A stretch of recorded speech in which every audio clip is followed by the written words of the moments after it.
Hello, welcome to Bob's Dungeon. My name's Bob, I'll be your host. And right now it's the month of July in the year 2024. For the G.I. Joe community on YouTube, July is a special type of month where the content creators that do reviews on G.I. Joe stuff and talk about G.I. Joe, various G.I. Joe lines, get together and they talk about G.I. Joe's greatest nemesis, the Cobra organization, and it's called Cobra Convergence. This year is Cobra Convergence 8. Now, sadly, earlier this year, the man that started Cobra Convergence, HCC 788, retired from YouTube. And so the Convergence is going on without him. And so I'm not sure how it's going to go the years from now, but this year it's going ahead. And you can find a list of everybody that's contributing on HCC 788's website. So in this video, I'm not really going to talk about Cobra, but I am going to talk about G.I. Joe in the form of the G.I. Joe role-playing game. This book has 349 pages and a copyright of 2022. It was printed by Renegade Studios, and all of the artwork in this book is in full color and is really nice artwork. So let's go ahead and look at that artwork. The artwork in this book is in full color, and it is really good artwork as well. From some full-page pictures to little character pieces in the corner of the pages, with some pictures of some classic G.I. Joe characters, both known and not so well known, as well as pictures of some iconic Cobra characters and Vipers shown throughout the series. All in all, the artwork does a good job at capturing the feel of classic G.I. Joe as we knew it. To play this game, what you're going to need is, of course, a copy of this core rulebook and a full set of dice.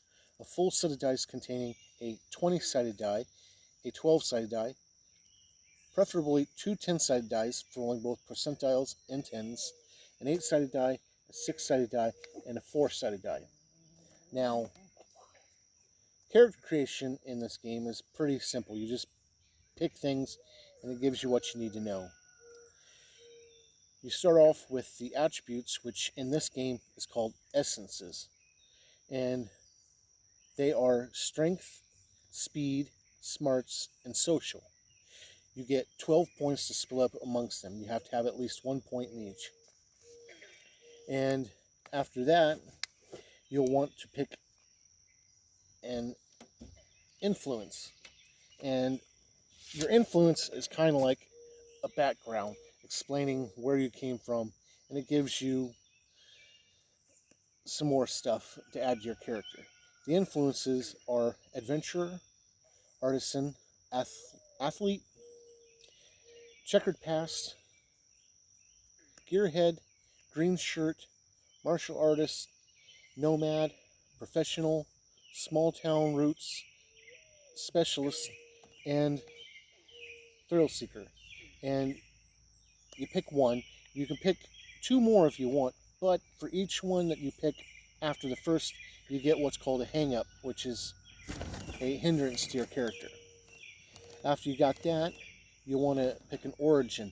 The origin is kind of where you came from as far as training and military background come from. And each are broken up into smaller categories, but the main categories are Army, Navy, Air Force, non-branch specific support, and non-military.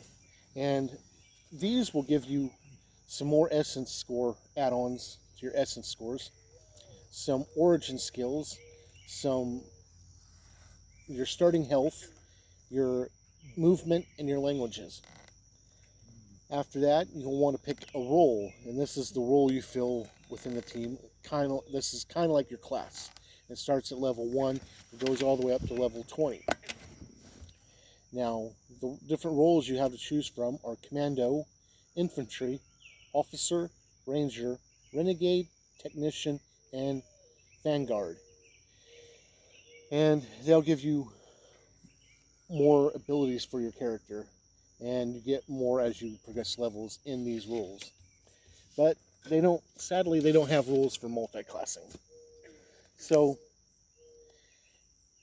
you're almost done with character generation. You have your defenses, which are toughness, evasion, cleverness, and willpower. And each of these are tied to one of your essence, and the essence they are tied to, you use that score plus 10 to come up with your base defense. And you don't have to worry about equipment at the start because you requisition it before you go on missions, and we'll get to that. But that's pretty much character creation. It's pretty simple. You just pick things and it tells you what you get. And the rules in this game are pretty simple. If you can play, it uses what's called the Essence 20 system, which is very close to a D20 system. If you know how to play Dungeons and Dragons or any other D20 system, this game will be a breeze for you to pick up and learn. It may look a little complicated at first, but it uses the same rules as a Transformers game, which I've run several times, and once you start playing it, it's really easy. The way it works is when you go to perform a task, we'll say your attack for combat, you roll a 20-sided die. Instead of having a static bonus that you would add to that roll, you have a bonus die. The bonus die is decided on how many points you have in that essence score that the skill or whatever is tied to. And you roll your 20-sided die plus whatever your bonus die is, and you add them together, and that's your roll. And you compare it to whatever the difficulty number is that the Game Master has set, and you either succeed or you fail. Now, there are a little bit more to it than that, and this is where it looks complicated. You have what's called upshifting and downshifting. And what that means is for certain bonuses, you will get what's called an upshift, which means that your bonus die will go up. Let's say you have a 6-sided die in the skill you're using. If you upshift, that becomes an 8-sided die. If you get 2 upshifts, it'll become a 10-sided die, and so forth. There's a chart to explain what happens when you go beyond 20. And it's pretty easy.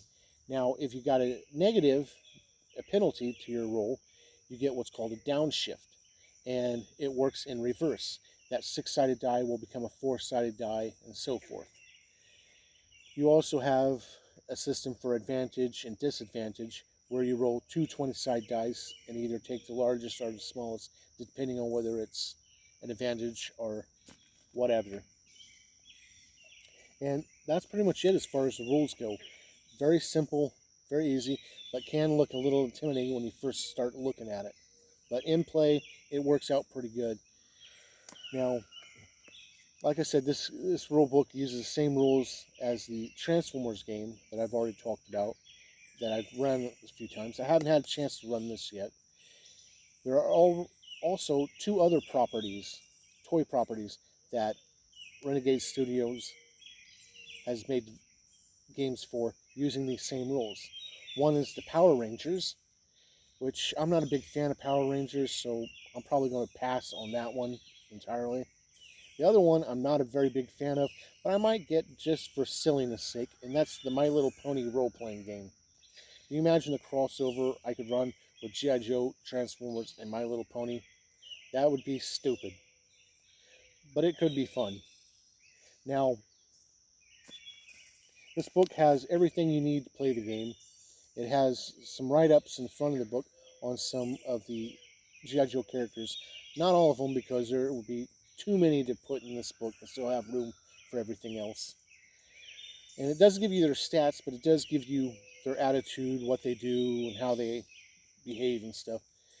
In the back of the book, it has a section for Cobra, and unlike the Joes listed in the front, they actually have the stats and the skills and everything for the Cobra characters that they mention in the back, including the Dreadnoks. And it gives rules for coming up with some generic Cobras to use as main bad guys for your game, and also some generic Dreadnoks and other things. It has a section on vehicles, so it's got some classic vehicles from G.I.Joe in here that you can put in your game, like the Sky Striker and the Vamp Jeep. It, the equipment itself, when you go to get equipment, you requisition equipment when you're going on a mission. And there's a system for it in here, and it explains it. But for each piece of equipment that you requisition, you roll a die, and if you succeed, you get that equipment, regardless of what it is. So you can get some weird stuff. And it's got a basic thing for weapons, and then you build on that, like silencers, grenade launchers, what have you, and some other weird techno stuff that, because G.I. Joe's kind of sci-fi. Now, it's also got a chapter on locations and talks about some G.I. Joe bases and some Cobra bases, key locations for your game. There's a blank character sheet in the back that you can photocopy and use, and some pages for writing notes in here in case you need to, which I always thought was a weird inclusion in games. But it's got everything you need to run and play the game.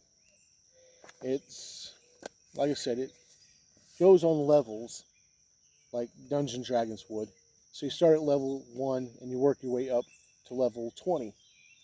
And they tell you how to work the experience in here. And it's pretty interesting. Now, one thing you'll notice when you make up your character, you won't have very many hit points.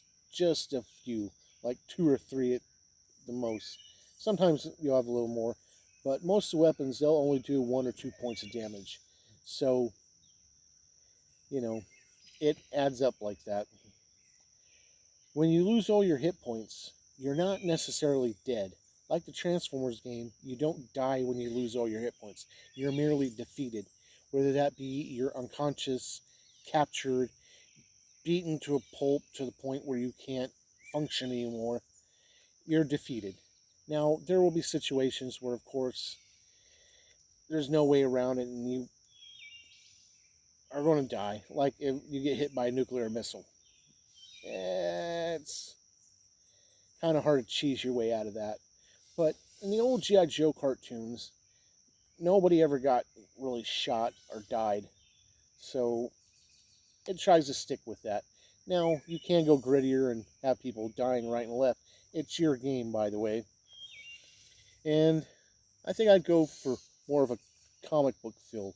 The old Larry Hama series. Because that's my favorite. But anyway, this brings me to 3 questions. Would I play a character in this game? And I'm going to have to say yes. I grew up with the Real American Hero line, so I'd love to play my own character that I made up in that. Would I run this game? Absolutely. If I had players for it, I would run it in a heartbeat. Would I recommend this game? If you're a fan of G.I. Joe, I would highly recommend this game. The rules are pretty straightforward and easy, and it does kind of capture the feel of the G.I. Joe stories that I remember from when I was a kid. And if you get the Transformers game, you can do the G.I. Joe Transformer crossover. Or you could throw My Little Pony in there for a mix, or just have the Power Rangers show up and stomp everybody. Whatever you want to do, it's your game world. So thank you for joining me on a look at this book, and hopefully you'll join me next time where we'll talk about something else. Bye.